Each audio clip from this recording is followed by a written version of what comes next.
There's no question it's getting colder out.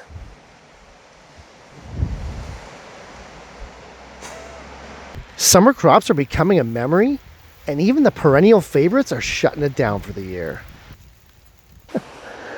I'm lucky where I live in that the fall is usually quite mild and the creeping into winter is slow and gradual.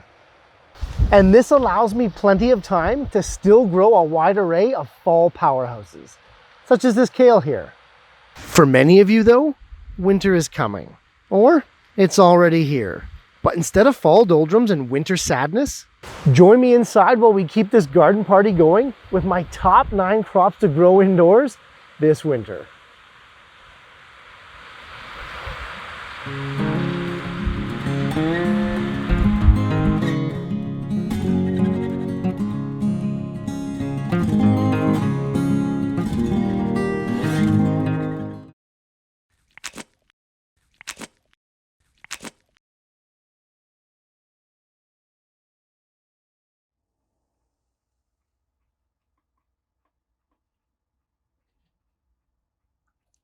Indoor plants don't magically need a different set of requirements than their outdoor counterparts.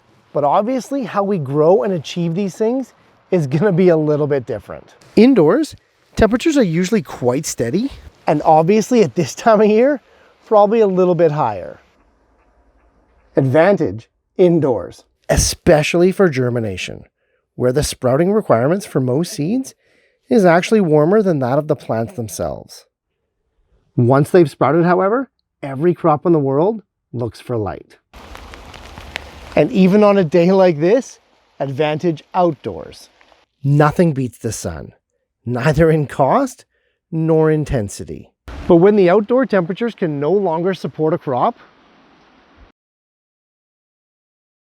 no amount of sunshine or lack thereof is gonna matter.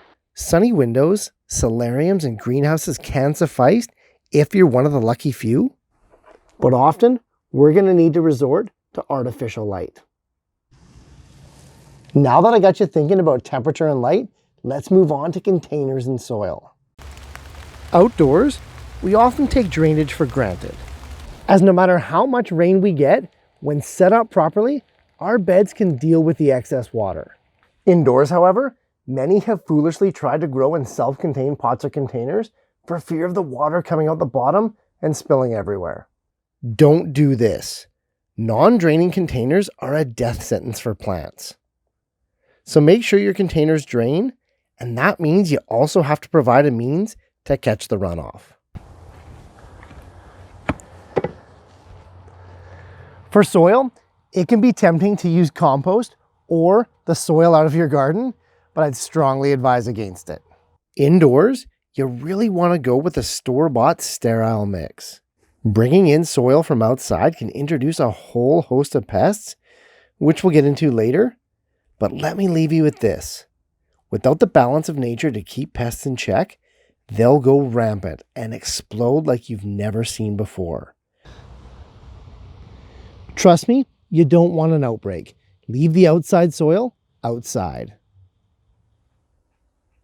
So, these are the 4 parameters that are going to govern your indoor growing success. Temperature, light, water, and soil. Before we get into the big list of plants I grow indoors, let's go through all the steps that are needed to successfully grow an indoor crop.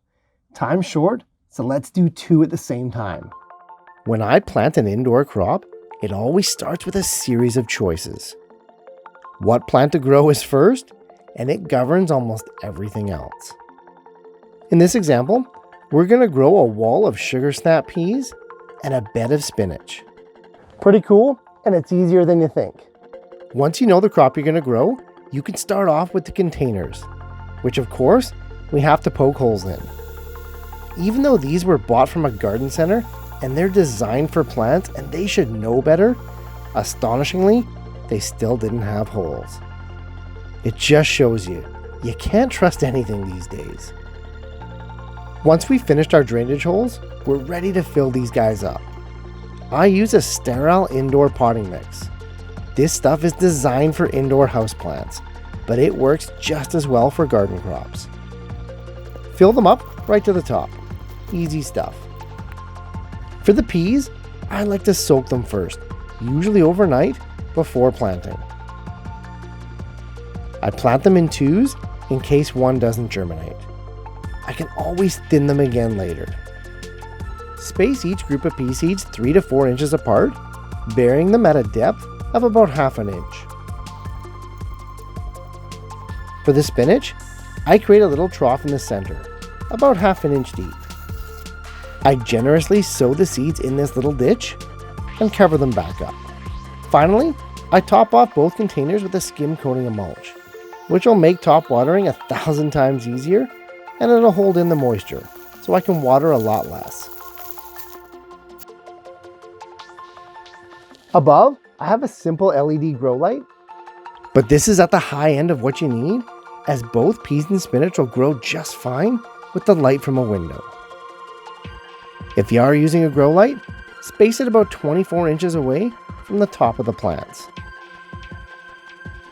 Within 5 days, the spinach has sprouts. 2 days after that, the peas also poke through. For spinach, because we can get away with a minimal life cycle, it's an ideal indoor crop. A plant grown purely for foliage, resulting in a quicker, less resource expensive harvest. Peas, on the other hand, are not only going to need to flower and fruit, but they're also going to require vertical support. Peas are a climber, and they're going to need at least 2 feet of trellising to grow upwards. It's not a huge deal, but when you're growing indoors, these kind of needs and requirements tend to be cumulative. Truth is, it's a noticeable discrepancy between a quick leafy harvest and a flowering plant requiring a bit more resources. And this is precisely why I picked these 2 crops. It's something we need to think about when we're choosing the best plants to grow indoors. If given enough space, heat, time, and light, anything can be grown. But there's a limit to where it becomes no longer practical or profitable. I want you to choose the best plants suited for your indoor endeavors, because there's no point in growing a $10 crop that costs $20 to reach harvest. And on that note, here's my top 9 crops that I'd pick if I were starting an indoor edible garden today.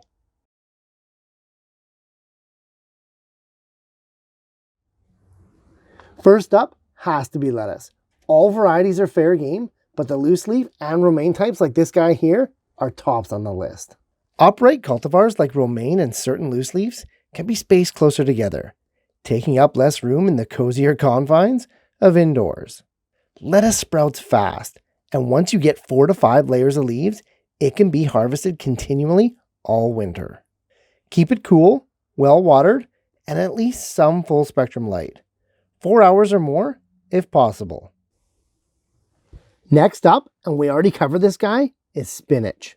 Spinach is an even faster crop than lettuce, maturing in less than 50 days. The only issue, however, is that it's usually a single harvest and then the crop is done. No problem there though. Simply stagger your plantings every couple of weeks to have fresh spinach all winter. Keep the plants cool, under 65 degrees Fahrenheit, and give a moderate amount of light. Spinach is quite shallow rooted, much less so than lettuce, so its planting possibilities are endless. Another leafy miracle is arugula. This spice monster, native to the Mediterranean, is super easy to grow, very forgiving, and matures in as fast as 4 to 6 weeks. Known as rocket across the pond, arugula grows almost identical to spinach, although it'll tolerate higher temperatures and more intense light setups. Sow your arugula seeds very shallow and use a wet paper towel to prevent the seeds from drying out. You can harvest arugula at any time, with the younger leaves being much milder in flavor. I know we said the flowering and fruiting crops were way too resource intensive, but honestly, growing a giant wall of peas indoors is just too cool not to include. Peas like this sugar snap variety are quite shallow rooted, with all their space requirements being above ground. They're going to need a minimum of 2 feet of climbing space, but beyond that, their heat and light requirements are fairly reasonable. Of course, peas are going to do better with more light, but nothing nearly as intensive as, say, tomatoes or peppers. Be aware though, Bigger the light, bigger the pods. Light is an energy input, and the pods are an energy output. And that makes sense. Give them as much light as possible, but don't think you can't grow them without an expensive LED. Now, you may be wondering about the flowers and fertilization. Have no fear, peas have perfect complete flowers, meaning that both male and female parts are on the same structure. As such, they're self-pollinating. No need for insects or intervention on your part. Next up, we have a category of crops rather than a single plant, and that's microgreens. The reason for this and why I've lumped them all together is that microgreens are almost always grown indoors, and they're all grown the same way. So in that sense, every microgreen makes the list. What are microgreens, you ask? Simply put, microgreens are the very, very young shoots of ordinary crops, germinated and harvested shortly after their true leaves appear. In the timeline of crop categories, they sit right after sprouts, just before baby greens. Soak your microgreen seeds of choice for 24 hours prior to planting. And I say planting, but with microgreens, you really just place them on the surface of the soil. Most microgreen varieties are harvested in 12 to 14 days. And a few of the multi-node crops, such as these speckled peas here, can actually be harvested more than once. Microgreens are some of the most nutrient-dense foods on the planet. But they're not cheap to buy in the store, nor do they last very long after harvest. Fortunately, they're beyond easy to grow, even if you've never gardened before. I've got several videos giving an in-depth tutorial on specific varieties. Check out this video right here, as well as others in the description. The next set of plants are also grouped together, collectively known as herbs. Now, not all herbs are suitable for indoor life, so I'm just going to cover my top 4. First up is everyone's flavor favorite, and that's basil. This spicy member of the mint family is as easy to grow as it is delicious. And while it is often offered at grocery stores as a full-grown plant ready to go, the seeds are super cheap, and it's really simple to start. Basil does like it a bit warmer to get going. Try for around 80 degrees Fahrenheit, but they sprout fast. And they grow quickly. These guys here sprouted less than a month ago. Harvest basil by cutting down the shoots to just above the first leaf node. The plant will then go ahead and reward you with double the production as 2 more shoots take its place. Keep one plant going all winter for unlimited pesto and basil goodness. Another flavor superstar and a herb that grows even faster than basil is cilantro. It's grown in much the same way with higher germination temperatures and then cooling off as the plants grow. Instead of the branching nature of basil though, cilantro is more of a single-stemmed annual herb. So we multi-seed the containers to achieve nice bushy harvests. And that time from seed to harvest is less than 2 months. So plant a couple of pots staggered for fresh cilantro all winter. And you can't have a flavor train without dill. Traditionally an outdoor herb, more and more people are growing dill indoors these days. And I, for one, welcome it. The 5 or so months that I can grow dill outside is simply not enough. I want fresh dill all the time. Having said that, dill is the one herb that I've found that dried leaves actually retain some of their signature flavor. Still though, fresh is best. And dill is super easy to grow inside. I try to pick the shorter varieties to plant indoors because normally dill is a tall, vigorous grower. Pruning to harvest regularly will keep the plants in check, however, and just one dill plant is enough to last you the entire winter. If you haven't tried growing dill indoors yet, do check it out. Fresh dill is like a little ray of sunshine even in the coldest of winters. And last on our list is actually 2 plants, chives and green onions. Although they look very similar and are closely related, chives and green onions, or scallions, are not the same plant. But they can be grown the exact same way. Sow your chive seeds quite shallow in groups of 10 to 15 seeds. Green onions can be planted the same way, but limit the number of seeds to 3 to 4. Green onions are more of a single stalk type plant, and they grow much, much larger than chives do. Chives and green onions sprout at almost any temperature, but their ideal range is between 70 degrees Fahrenheit and 80 degrees Fahrenheit. I try to wait until the shoots are at least 4 inches tall for chives and 6 inches tall for green onions before I harvest. You can selectively cut out the stems as you need them, or if you need a lot, you can cut the entire plant down. It'll still grow back. And using the whole cut method, you'll get 3 to 4 harvests each winter. Keep these guys at room temperature, but give them as much light as possible. One unique feature about the green onions, though, is that you can start them from grocery store plants. They're sold with their white root bulbs still intact, and when placed in water, they can grow quite quickly into brand new plants. It's quite amazing, and if you've never grown anything before, green onion cuttings are a great way to start your gardening career. Indoor growing can be expensive, complicated, and unprofitable. But it doesn't have to be. Your success at producing food indoors has less to do with your ability and experience and more to do with your crop choice.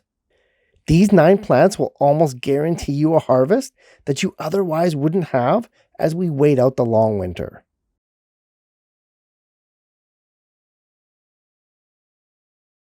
Give indoor growing a try, because whether you're a veteran grower or a first-time beginner, being able to scratch that garden itch in the middle of winter is worth the effort.